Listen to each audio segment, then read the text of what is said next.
बेवकूफ़ दोस्त की कहानी। Hindi old story.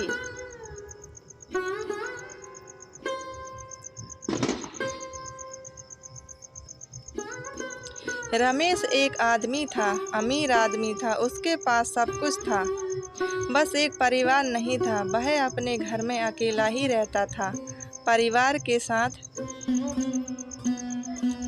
परिवार के नाम पर उसका एक ही दोस्त था, जिसका नाम राजा था, और वह एक बंदर था। राजा और रमेश दोनों एक दूसरे की हर काम में सहायता करते थे, मानो जैसे भाई भाई हो। रमेश राजा को कभी भी अकेला नहीं छोड़ता था। जब भी वह काम पर जाता तो उसे साथ ले जाता था। राजा रमेश के बहुत से काम करता था। वह उसे उसके दफ्तर में खाना पहुंचाता था, उसके लिए बाजार से सब्जी लाता था, और रमेश के सारे छोटे मोटे काम काज राजा बड़ी आसानी से कर देता था। आज पड़ोस के लोग भी उन दोनों की दोस्ती को देखकर मिसाल देते हैं।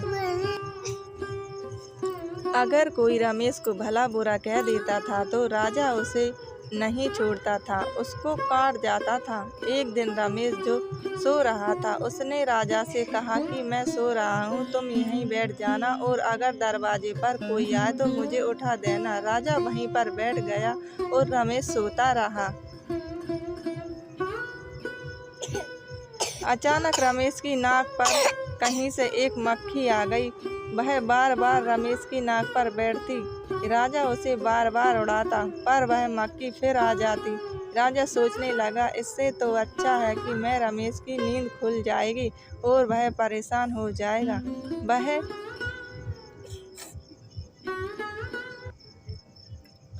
मक्खी के पीछे इधर उधर भागता, कभी इधर से उड़ाता, कभी उधर से उड़ाता, मानो मक्खी को भी उसी से दुश्मनी हो गई हो।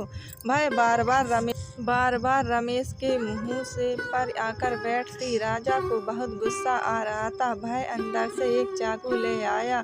मक्खी रमेश की नाक पर बैठी थी। राजा ने सोचा, आज मैं इस मक्खी को मार दूंगा। उसने जैसे ही मक्खी को मारने के लिए चाकू उठाया, मक्खी उड़ गई और चाकू रमेश की नाक पर लग गया और उसकी नाक कट गई। रमेश खून से लथपथ हो गया।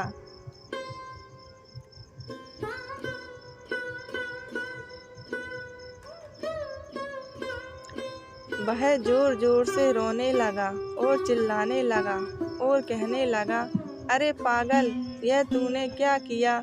तूने तो मेरी नाक ही काट दी। इसलिए कहते हैं, बेवकूफ़ दोस्त से अच्छा अक्लमंद दुश्मन होता है।